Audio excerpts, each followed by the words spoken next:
14. Pelo que diz: Desperta, ó tu que dormes, e levanta-te dentre os mortos, e Cristo te esclarecerá.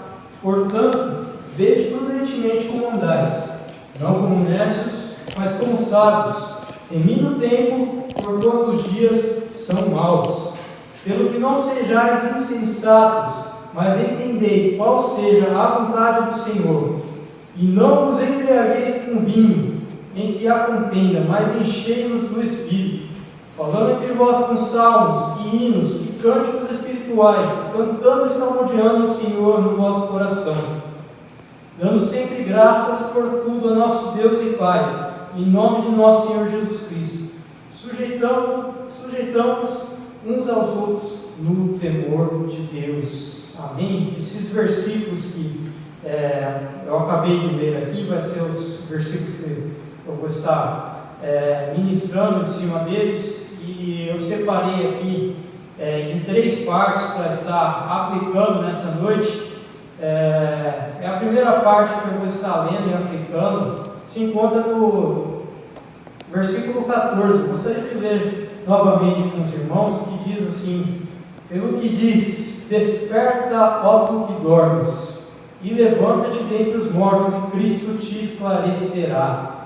É um versículo que, quando nós lemos, nós já podemos perceber aqui que há uma mensagem dentro deste versículo, e há uma mensagem e essa mensagem tem um endereço certo, né? O apóstolo Paulo escreveu essa carta, e ele escreve para um grupo de pessoas, assim, pelo que diz: Desperta, ó tu que dormes. Ele continua: e levanta-te dentre os mortos, e Cristo te esclarecerá. Então, nós podemos ver aqui que existe uma mensagem com destino. E a primeira pergunta que eu me faço quando eu leio esse versículo, ele diz assim: Desperta, ó tu que dormes. A mensagem, o endereço é para um grupo de pessoas que dormem. E quando eu leio essa mensagem, eu fico pensando assim, a primeira pergunta que eu me fiz, será que essas pessoas que ele está se referindo, os que dormem, estão dormindo literalmente? E logo, quando a gente lê todo o contexto, todo o plano de fundo, a gente vai analisar, a gente vai ver que não é uma mensagem dirigida para as pessoas que dormem, mas não são pessoas que dormem literalmente, que estão dormindo literalmente, né? É uma forma figurada. E para entender isso, a gente precisa ler todo o contexto. Quando a gente lê todo o contexto, a gente vê que nós podemos perceber que esse endereço, essa mensagem, foi dirigida para pessoas que dormem, não só para as pessoas que dormem literalmente, mas sim espiritualmente, porque o contexto trata disso, né? Então, como o apóstolo Paulo ele escreve aqui, mas eu imagino ele dizendo assim em voz alta: desperta, acorda. Então, aliás, eu gostaria de compartilhar com os irmãos. Hoje a gente está no culto de jovens aqui, né? E eu também sou muito jovem, e é bom porque a gente conversa a mesma língua, né? A gente esteve ali no retiro de jovens, e eu lembro, faz tempo que a gente não tem esses retiros, esses momentos juntos, né? Então, eu sou muito jovem ainda, e a gente tem os mesmos problemas, a gente passa pelos mesmos problemas, então a gente conversa a mesma língua. E eu gostaria de estar compartilhando uma história bem interessante, bem engraçada, aliás, que diz sobre o sono. Aliás, essa história engraçada que aconteceu comigo foi bem no dia que eu preguei essa mensagem lá da igreja onde eu pertenço, em Itacarama, e foi como uma confirmação de Deus para mim, assim, né? Porque aconteceu isso comigo e eu pensei: meu Deus, é a mensagem que eu vou pregar hoje. Então, eu gostaria de estar compartilhando essa história aqui junto com vocês.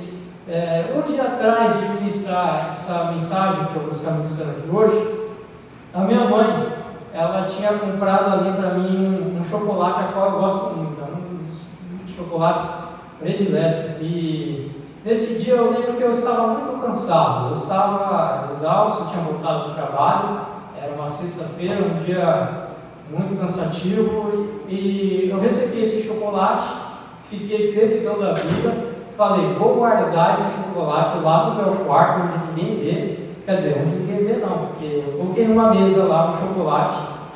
Aí tudo bem, eu desci, tomei banho, jantei e fui dormir porque eu estava cansado, estava muito cansado. Aí, nesse mesmo dia, eu fiquei sabendo depois, porque eu estava dormindo, mas enquanto eu estava dormindo, meu pai entra no meu quarto, ele nem está aqui para se defender, mas eu vou acabar entregando ele mesmo assim. Meu pai entra no meu quarto, diz ele, né, que ele começa a falar comigo ali, fazer perguntas, e eu comecei a responder ele. Daí, ele viu o chocolate que eu tinha guardado para eu comer no próximo dia, ele abriu o chocolate, comeu tudo no chocolate. E quando eu acordei e percebi que o chocolate não estava mais lá, eu fiquei muito bravo. Mas perdi o chocolate porque eu estava dormindo, né? Porque eu estava meio que sonâmbulo, dizendo que eu estava respondendo as perguntas que ele fazia, porque eu respondi que ele podia comer o chocolate. Ele comeu o chocolate. E eu fiquei sem chocolate porque eu estava dormindo, eu estava muito cansado, eu estava meio que sonâmbulo, né, respondendo a ele nesse dia. Então, eu acabei perdendo meu chocolate por estar dormindo. E aqui, aplicando para o lado espiritual, né, dessa história, porque o sono espiritual também te deixa inconsciente da mesma forma. Você não consegue ter a noção do que está acontecendo ao seu redor. Infelizmente, se alguém não te acordar, eu acho difícil, provavelmente você não vai saber que estava dormindo. Aliás, certa vez me perguntaram se eu roncava enquanto eu dormia. Eu respondi que não, tinha certeza que não, porque eu nunca me peguei roncando enquanto eu estava dormindo. Perguntaram se era sonâmbulo também, eu respondi que não, porque eu nunca me peguei sonâmbulo. Mas logo vieram as minhas duas irmãs, na série conhecem minhas duas irmãs ali, e elas desmentiram essa história, né? Mas, pois é, quem dorme não percebe o que faz. Quem dorme, ele fica inconsciente, não tem como você perceber. E se por algum acaso você percebeu, e quando você estava dormindo, você estava roncando, eu sinto que informar que você não estava dormindo, você acordou. Então, é um estado muito perigoso, né? O sono espiritual é um estado muito perigoso que a gente tem que tomar cuidado. Simplesmente porque você deixa de perceber muita coisa enquanto está dormindo. Agora, falando bem sério aqui desse lado espiritual, né? Você não tem noção, porque um momento que você fica inconsciente e você não tem noção, mas quando você acorda, você acaba consciente de tudo que aconteceu ao seu redor, você percebe que estava dormindo, né? E eu creio que essa mensagem que eu venho trazer, aliás, eu creio que Jesus quer fazer aqui nessa noite, despertar pessoas do sono. Jesus quer acordar pessoas desse sono, Jesus quer esclarecer o que está escuro, Jesus quer mostrar o que Ele tem de melhor para você. Cristo quer despertar. Pelo que diz, desperta, ó tu que dormes, levanta-te dentre os mortos, e Cristo te esclarecerá. Foi assim que com os discípulos de Jesus, a Bíblia nos conta uma certa história. Eu gostaria de estar abrindo junto com os irmãos. É uma história que se encontra nos Evangelhos, né? Nos conta que Pedro, Tiago e João, eles foram orar com Jesus no Getsemane. Deixa eu ver se aqui a passagem. Marcos capítulo 14, 39 ao 42. Se os irmãos puderem abrir e estar lendo junto comigo, os Evangelhos vai nos contar uma história, certa vez, de que Jesus, Marcos capítulo 14, do verso 39 a 42.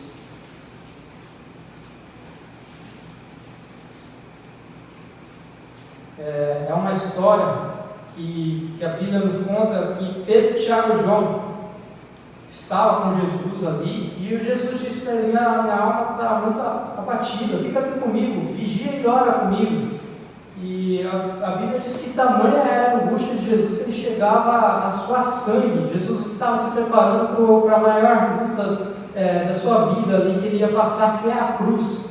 E ele fez isso, ele se preparou, vamos estar lendo, os irmãos encontraram Marcos 14, 39, a partir de 39, que diz assim: E foi outra vez e orou, dizendo as mesmas palavras. E voltando, achou-os outra vez dormindo, porque os seus olhos estavam carregados, e não sabia que responder. E voltou a terceira vez e disse-lhe: Dormi agora, descansai. Basta, é chegada a hora. Eis que o Filho do Homem vai ser entregue nas mãos dos pecadores. Levantai-vos, vamos, eis que está perto o que me trai. Então nós vemos aqui nessa passagem, né, Jesus, ele estava se preparando ali para a maior luta que ele ia enfrentar, que é a cruz, e ele estava fazendo ali isso, estava se preparando para a maior luta dele, orando. E ele leva ali para consigo os seus 3 amigos, Pedro, Tiago e João, e eles pedem: orem junto comigo. E a Bíblia fala que quando Jesus vai orar e ele volta ali para falar com os seus discípulos, ele encontra os discípulos fazendo o quê? Eles estavam dormindo, estavam simplesmente dormindo. E agora eu peço para vocês atentar aos próximos versículos. Eu não vou estar lendo devido ao tempo, mas a referência, se você quiser anotar, se encontra no Marcos 14, 47, que vai dizer que um dali que estava presente, ele puxa uma espada logo após de Jesus encontrar essas pessoas dormindo. Um que estava ali, ele vai, puxa uma espada e fere um dos soldados daquele grande exército. E João, eu creio que no capítulo 18, ele vai nos contar essa mesma história, porém lá ele vai usar o nome de quem foi essa pessoa, né? Que é o apóstolo Pedro. E se nós formos atentar aos versículos anteriores, o que Pedro estava fazendo? Ele estava dormindo enquanto Jesus orava. Um sono literal, né, dessa vez aqui. E quando os soldados chegam para prender Jesus, eu quero que vocês imaginem comigo essa cena: um exército inteiro, soldados treinados, bem treinados, sai para prender Jesus, e com toda certeza o número de pessoas que estavam do lado dos soldados ali era muito superior daqueles que estavam com Jesus. E para você poder imaginar a cena, um exército inteiro, Pedro ele pega a espada ali e, numa atitude solo, ele inicia uma guerra com o exército romano. E ele vai e corta a orelha do soldado chamado Malco. Irmãos, eu quero que vocês pensem comigo. Isso com certeza não é uma atitude de quem está acordado, porque de quem está consciente, né? Aqui é uma atitude totalmente inconsciente, porque se Pedro ele para e ele analisa, ele respira um pouquinho, ele pensa nas consequências do ato que ele iria tomar, se ele para um pouquinho, ele não ia fazer isso, né? Porque imagine só, um soldado, o que ia acontecer com ele? A consequência dele ter feito isso, ou uma outra, ou iam prender ele numa prisão perpétua, ou iam matar ele. Então, com certeza, se ele parasse um pouquinho e pensasse nas consequências, eu tenho certeza que ele ia desistir desse ato que ele tomou. Mas é uma atitude inconsciente, uma atitude de quem está dormindo, que está... Pedro, se nós formos analisar quem foi Pedro, nós vamos ver que Pedro não foi uma pessoa louca, né? Uma pessoa desprovida assim, de conhecimento. Muito pelo contrário, Pedro, a Bíblia conta que, aliás, mesmo sendo depois, mas ele prega e uma multidão é convertida através da vida dele. Então é uma pessoa inteligente, né? Uma pessoa que foi usada por Deus, mas numa atitude inconsciente ali que ele toma, ele coloca a sua vida em risco, e além de colocar a sua vida em risco, ele coloca também a vida em risco das outras pessoas, né, que podiam matar ele. Se não fosse Jesus colocar aquela orelha de volta no soldado mau, com certeza ele teria uma sentença de morte ou de prisão. Mas Jesus vai ali e conserta toda aquela situação, né? Ele cura aquele soldado romano e já não há mais nenhuma prova para com Pedro. E Foi uma atitude, eu quero que os irmãos atentem para essa atitude, totalmente sonâmbula. Pedro, com certeza, não era doido, irmãos, ele só estava inconsciente, ele só estava no momento de sono, ou algo parecido assim, porque ele não parou para pensar nas consequências, né? E o sono espiritual é dessa forma, nos deixa inconsciente. E seguindo o versículo, voltando lá para Efésios, nós falamos aqui do sono, né? Do perigo do sono. Mas nós vamos estar indo para a segunda parte, que diz assim, a partir do versículo 15.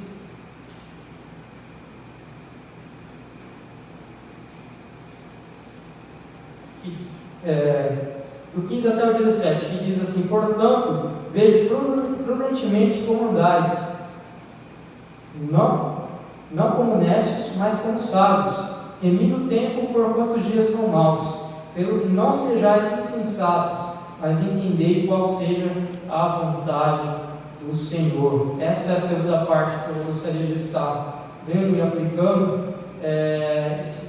Esse texto, ele diz assim, né? Aliás, tem uma palavra bem difícil aqui, que quando eu li, eu falei, meu Deus, o que é isso? Eu creio que tem alguns jovens também que, assim como eu, estudaram a maioria do tempo em escola japonesa, e quando eu li essa palavra nécio, eu fiquei meio que sem entender. Eu tive que ir lá pesquisar para poder entender melhor, e eu vou estar explicando ela aqui, né? Então não se preocupe.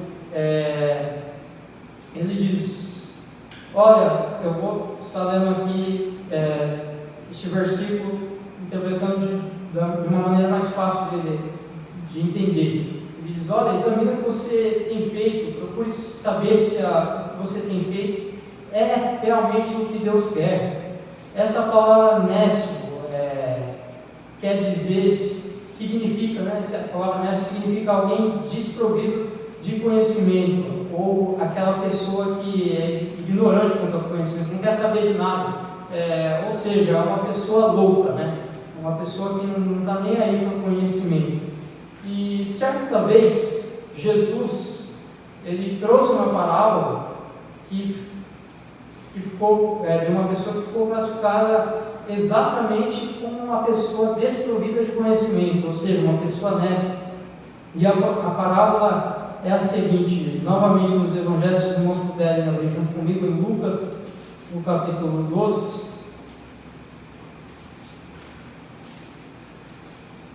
Lucas 12, do versículo 16, a partir do versículo 16 até o 20. Jesus vai contar uma parábola aqui de uma pessoa que ficou classificada como uma pessoa nécia, uma pessoa louca, desprovida de conhecimento, que não estava nem aí para o conhecimento. Lucas capítulo 12, versículo 16 ao 20, que diz assim: e propôs uma parábola, dizendo: a herdade de um homem rico tinha produzido com abundância, e arrazoava ele entre si, dizendo: que farei? Não tenho onde recolher os meus frutos?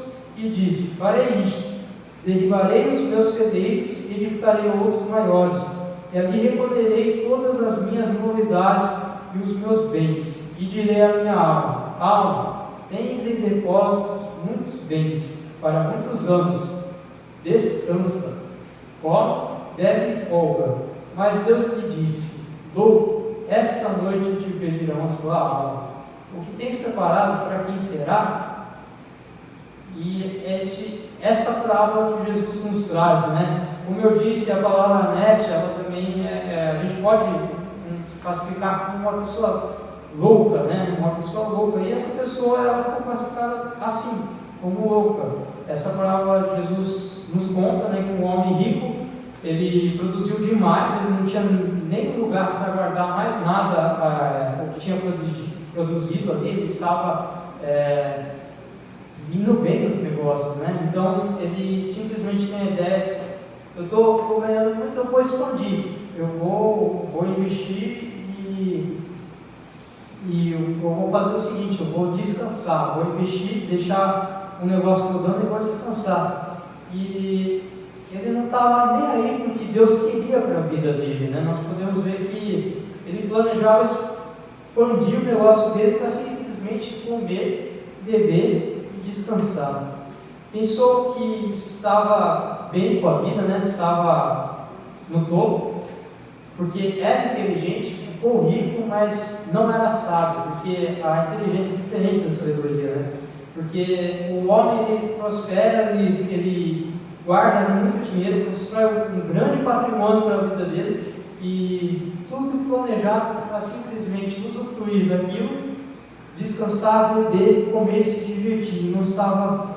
Ele não estava preocupado em saber qual que era a vontade do Senhor. Louco, o povo classificado como louco, honesto, desprovido de conhecimento, totalmente ignorante quanto às coisas de Deus.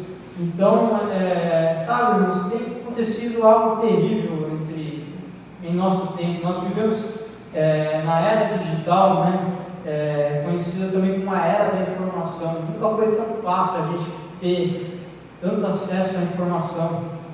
Em um clique você sabe o que está acontecendo no mundo, você tem acesso a informações instantâneas nos dias de hoje. Porém, tem algo que tem acontecido, que quando eu converso com jovens em geral, que me deixa preocupado, porque com tantas informações disponíveis,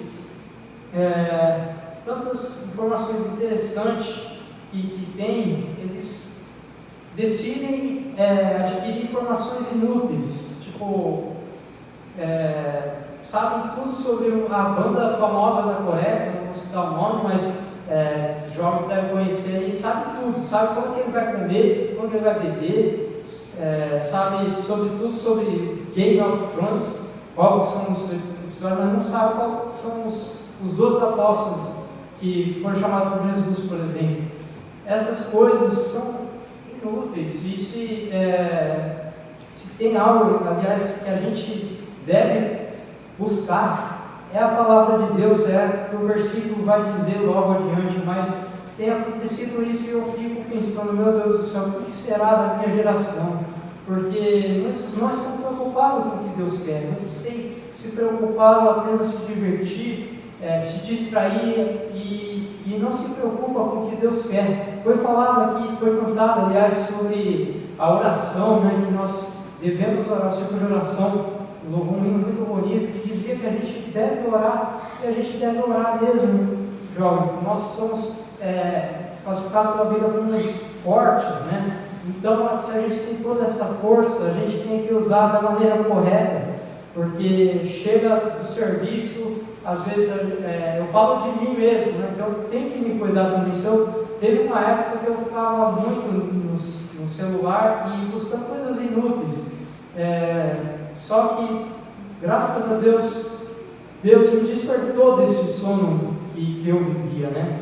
Então nós temos que tomar cuidado, porque essas informações que estão aí, elas têm tomado muito tempo, infelizmente, que a gente não seja classificado como loucos, como honestos, desprovidos de conhecimento do que Deus quer para as nossas vidas. Muitas vezes Deus quer te usar em áreas também que Deus pode colocar como médico, e se você estudar, você pode fazer a diferença lá em lá, você pregar a palavra de Deus. Então, deixe da Netflix um pouquinho do lado e busque informações que te acrescentem conhecimento. Foi lido aqui o nosso irmão João, falou sobre a sabedoria, né?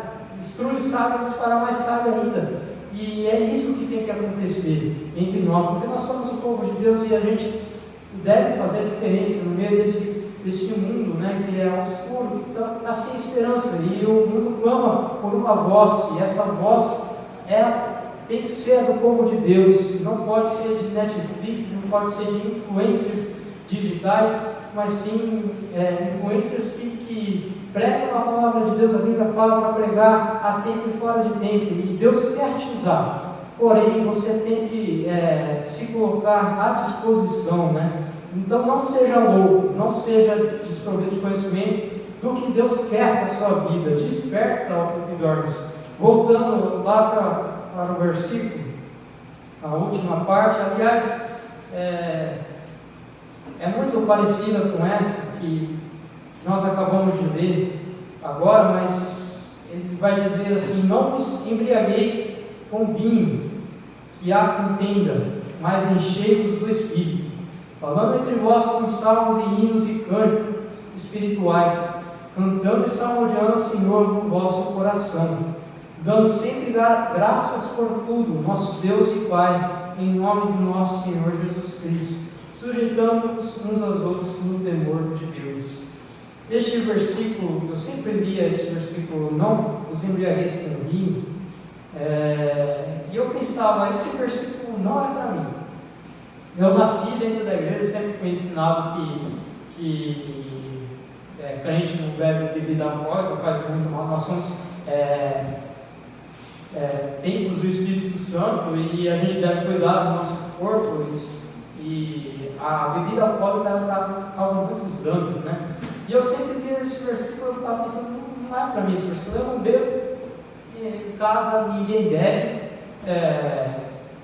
eu acho que não era para mim, mas até a entender o que Deus queria me falar neste versículo, né? Porque esse estado de embriaguez, aliás, eu quero explicar, esse estado de embriaguez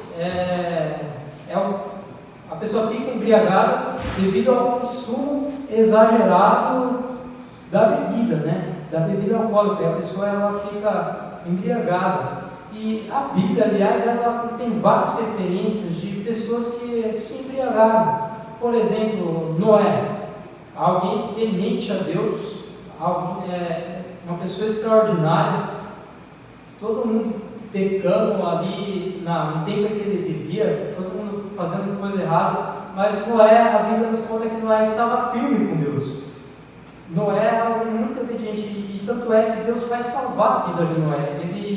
Ele e sua família, Deus escolhe aquela família, e vem o dilúvio, né, e só ficam eles ali. Depois desse dilúvio, a Bíblia vai nos contar que ele planta uma vinha ali, ele faz uma festa e ele exagera, na bebida ele fica embriagado, e ele exagerou tanto que ele ficou nu, em estado vergonhoso, ao ponto de seu próprio filho zombar da situação que ele estava ali, né?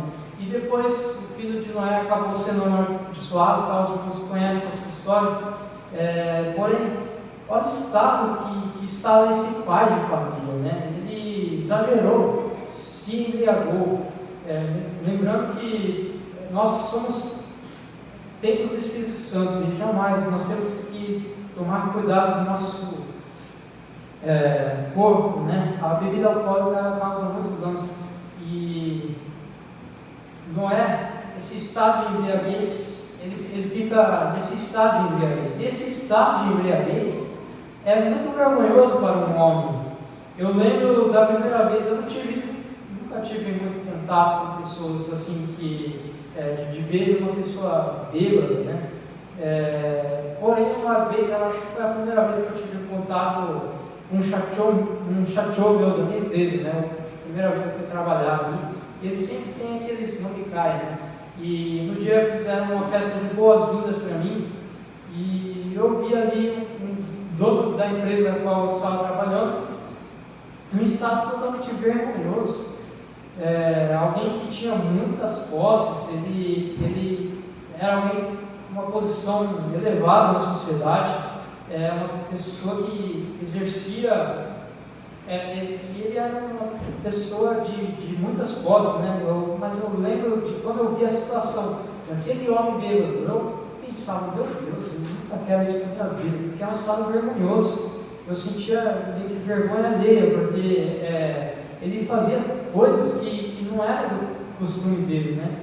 E eu via aquele estado ali, eu ficava pensando, meu Deus, isso não combina com a posição que ele exerce, e eu lembro de ter pensado assim, né? Mas infelizmente, irmãos, existem cristãos que vivem na mesma situação de embriaguez desse meu chefe, afundados, mas essa embriaguez pode ser também uma forma, a gente pode enxergar ela de uma forma figurativa, não só da bebida, mas você pode se embriagar também com, por exemplo, a vontade excessiva do poder. É possível isso, né? Você se embriagar com a vontade de ser poderoso.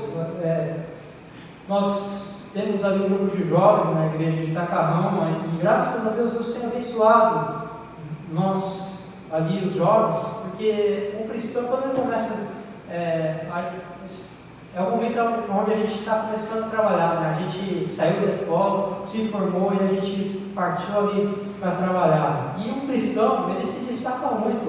O cristão que vive a palavra de Deus, ele acaba se destacando dos demais, porque ele é mais confiável, a pessoa confia mais nele por agir corretamente, né? E essas pessoas, normalmente, elas vão ganhando ali uma promoção, e graças a Deus tem acontecido isso no meio dos nossos jovens, né?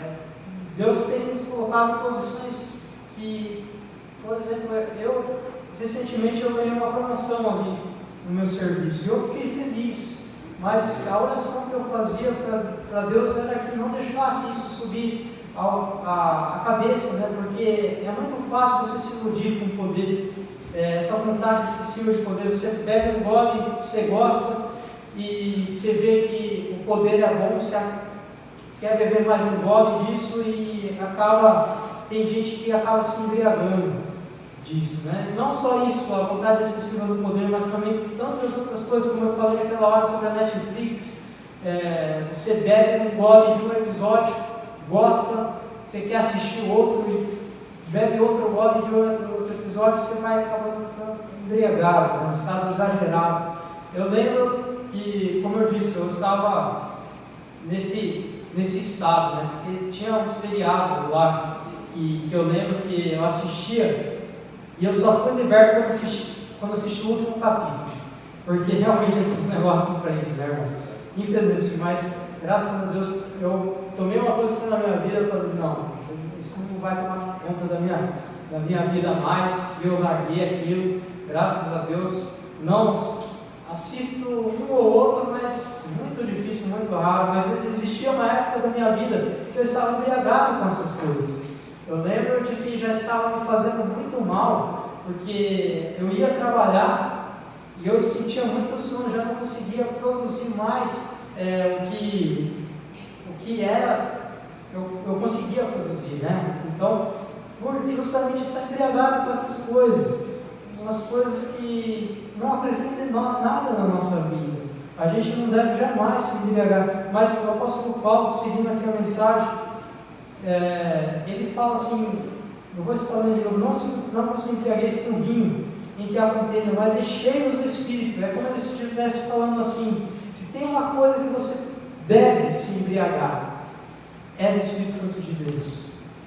Então, ele faz essa comparação, essa forma ilustrativa de, se você tem uma coisa que você deve exagerar, é do Espírito Santo de Deus. Se encha do Espírito Santo de Deus, busque cada vez mais. Isso não vai te fazer mal nenhum, aliás, vai te fazer muito bem.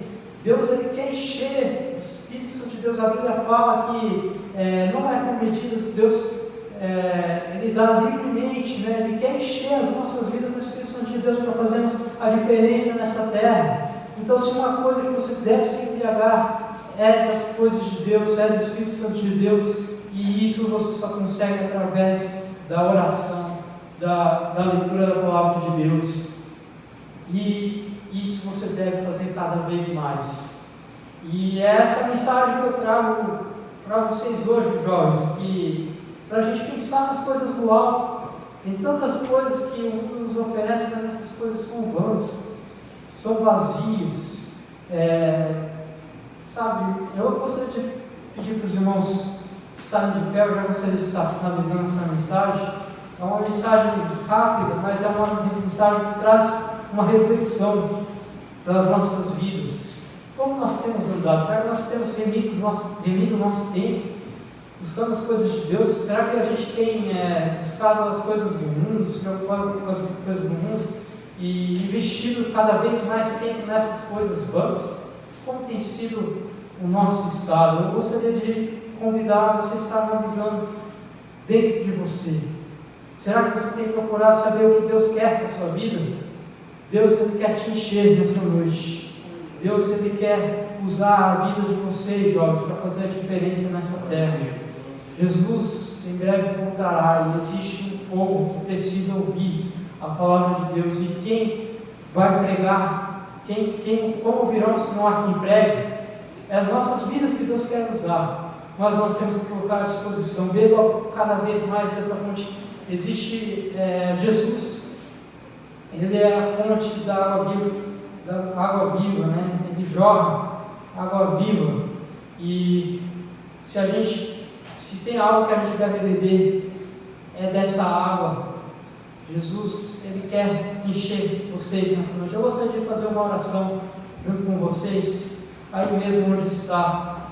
Senhor Deus, Senhor Pai, eis aqui, Senhor Jesus, na tua igreja.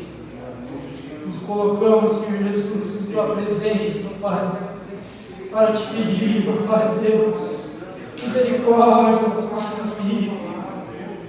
Deus, nós temos, Senhor Jesus, tanto tempo para buscar, Senhor Jesus, cada vez mais de Ti. Toque o coração dos jovens, para cada vez buscar mais a Tua palavra. Toque, Senhor Jesus, nos corações, para que possam, Senhor Jesus, ser cheios do Teu Espírito Santo. Enche a vida de cada um de nós, que estamos aqui na Tua presença, para te pedir. Enche-nos com o Teu Espírito Santo. Eis aqui a Tua igreja, Pai, que misericórdia das nossas vidas. Que cada dia mais possamos buscar mais e mais de Ti. Mais e mais e seja cheios, Pai, cheios do Teu Espírito Santo. É assim que eu te peço, Deus. Desperta cada vida que está aqui. Desperta, Senhor Jesus, porque eu sei que o Senhor tem algo novo. Senhor Jesus, eu sei, Senhor Jesus, que o Senhor tem melhor, coisas boas, o Senhor tem planejado para cada um de nós. Eu te peço, Senhor Jesus, em nome do Senhor Jesus. Em nome do Senhor Jesus. Amém. Eu gostaria de agradecer essa oportunidade de dizer para vocês, jovens, desperta. Desperta. Nós estamos ali, aliás, hoje nós vamos fazer ali uma reunião. Estamos nos preparando para uma gincana, porque o mundo ele parou por causa dessa pandemia. Infelizmente, nós também paramos com os nossos congressos, né? E só que o inimigo, ele não parou, ele tem investido forte. E eu vejo assim, eu olho para os meus amigos, eu sinto assim uma tristeza no meu coração, porque a gente tem perdido tanta gente, não tem ganhado ninguém. Meus amigos, eu fico pensando, olhando para Deus, o que tem acontecido no nosso meio. Mas é literalmente esse sono espiritual que tem atacado. E nós estamos nos preparando ali para uma gincana bíblica justamente com esse tema, desperta, awake. E nós vamos realizar uma gincana bíblica onde nós vamos estar incentivando os jovens a estudar a palavra de Deus, a orar, e eu creio que é isso que Deus tem para as nossas vidas, porque esses são os últimos tempos. E essa é a mensagem que eu gostaria de trazer para cada um de vocês, que nós possamos estar acordados, porque Deus, Ele quer usar as nossas vidas, mas Ele não pode fazer isso se nós estivermos dormindo. Amém? Assim agradeço a oportunidade em nome de Jesus.